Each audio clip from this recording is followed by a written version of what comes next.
Oi, I'm Mayte Prida. And I'm Ghassan Nassar. And we continue to be Sliving at 60. And today we bring you the show from Lisbon, capital of Portugal. And as the locals say it, Lisboa. Yes, and you know that eu falo un pouquinho de Portuguese, so I'm going to be practicing and polishing my Portuguese. Are you ready to go and explore the city, my love? Let's go. Do it. Lisbon, or Lisboa as the Portuguese say, is Portugal's capital.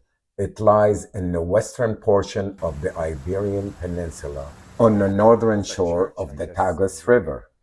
One interesting fact is that it is Europe's only capital city along the Atlantic coast. We started our journey traveling on a non-stop flight from Miami. The plane ride was comfortable, so the 8.5 hours or so travel time kind of went fast. Our hotel was centrally located downtown, a great location since it was a leisure trip, as we were close to most of the main tourist attractions. One of them was the Praça de Comercio, or Commerce Square, a grand riverfront square lined up with classical buildings and restaurants, which is often used for public celebrations and events.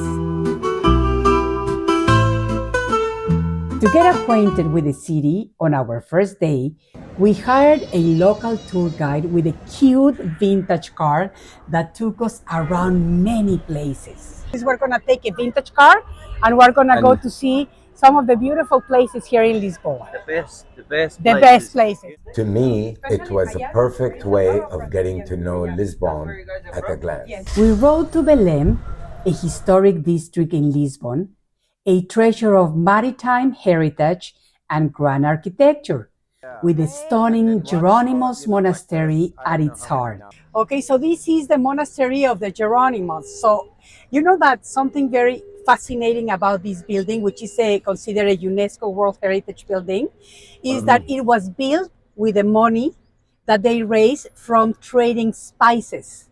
Like cumin and turmeric, cloves, you know, like all that stuff. So that's really amazing. I mean, imagine how many spices they must have sold in order to build this. Well, you know, and I'm trying years. to build a humble house. Maybe I should sell spices. Okay, next. Other iconic sites in that area are the Belem Tower, the Monument of the Discoveries, and we found a perfect spot for a glass of wine. It was so cute. Oh. Since Lisbon is built across 7 hills overlooking the Tagus River, we made it a point to enjoy some of those views, as each one of them offered its own unique charm and panoramic views of the city. The hills created a natural amphitheater that blends the old world charm and the modern vibrancy.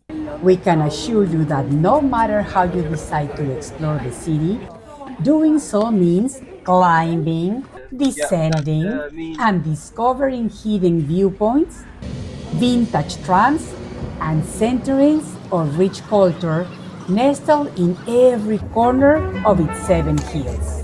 We did it walking and walking by tram, which is great, particularly if you take tram 28, which takes you through several neighborhoods, and besides being a lot of fun, it felt like a moving history lesson, revealing churches, plazas, restaurants, and charming shops everywhere.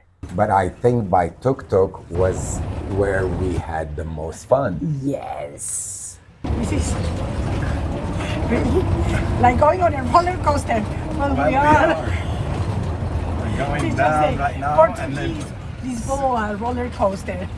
Special edition. Yeah, now we're going to go back up.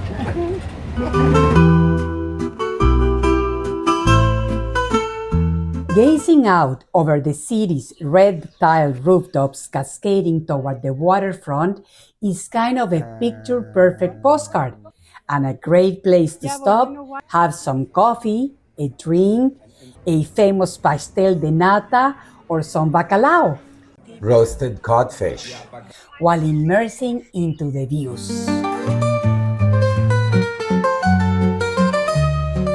The Alfama district is Lisbon's oldest neighborhood, known for its narrow alleys and Moorish influence.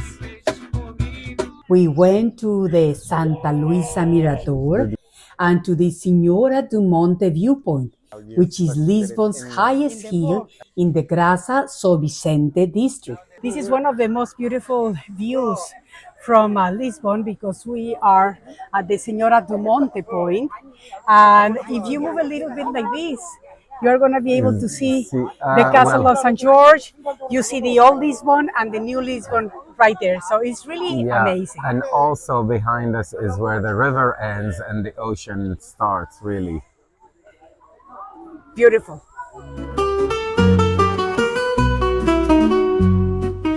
The Elevador de Santa Justa, or Santa Justa lift, is a beautiful iron elevator that connects downtown with the Carmel ruins, and it offers fantastic city views. From up there, you can easily spot the São Jorge Castle, or St. George's Castle, to one side, and the 25 de Abril Bridge and Cristo Rey. The bridge resembles the San Francisco Golden Gate Bridge.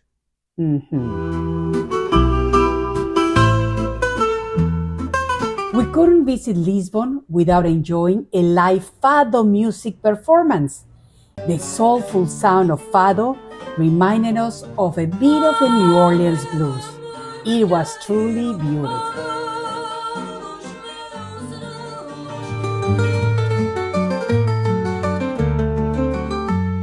We loved seeing the buildings' facades and stopped often to take pictures of Lisbon's famed azulejos. Blue and white ceramic tiles that tell stories of centuries past. You know, something that is very interesting about Portugal, and Lisbon particularly, is that a lot of the facades of the buildings are covered with tile like that. Yes. And you know why that is? Well, I think first aesthetic, but then second also like it acts as an insulation and keeps the houses cooler. Absolutely, Yeah. absolutely.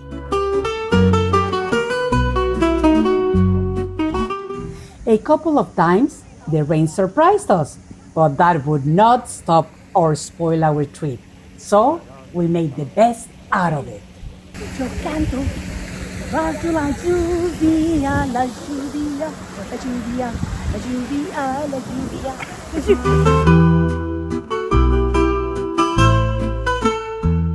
Churches in Lisbon are extremely important, both historically and culturally.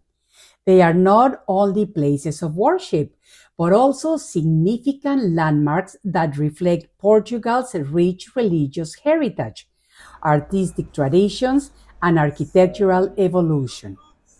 The Lisbon Cathedral is the oldest church in the city. The Igreja de Santa Engracia is now the national pantheon. But there were many, many more. Okay, so this is the church of the Santo Antonio. He was actually born here, and although this is not the most famous church in Lisbon, or he's not the most famous saint in Lisbon, because the patron of Lisbon is San Vicente, San Vicente, exactly. So then, but everybody comes here to ask him for blessings in the marriage. Actually, if you want to get married, you come, toss a coin. Like we did. Exactly. And we didn't make it, but but not many people did. So I think it's a very difficult thing to do.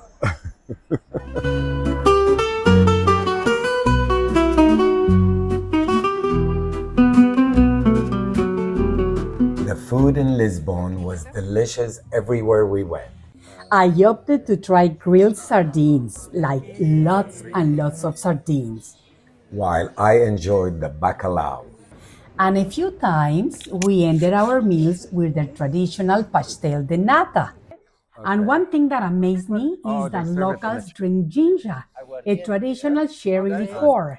Like a brandy or fortified wine. Yes, which is made by infusing ginger berries in alcohol and adding sugar. And sometimes adding cinnamon as well. It's delicious. With the chocolate. I love it.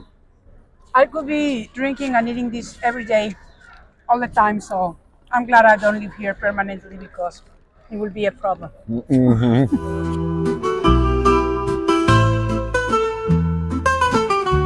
And speaking about locals, we couldn't help but enjoying Lisbon iconic flea market, Feria da Ladra, that takes place every Saturday in the historic Alfama district.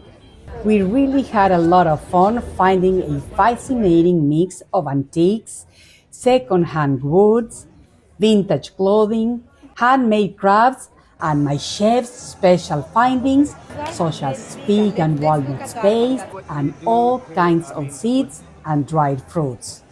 All the ones I'm using at home. For your delicious cooking.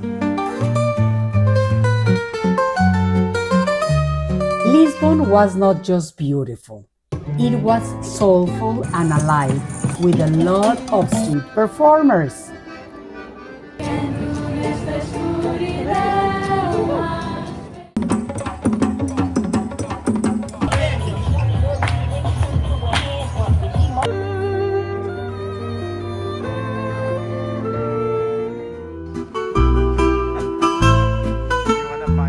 Shops and restaurants. Every corner had a story. Every meal had a memory. And every view gave us a moment to wonder. A beautiful city to visit.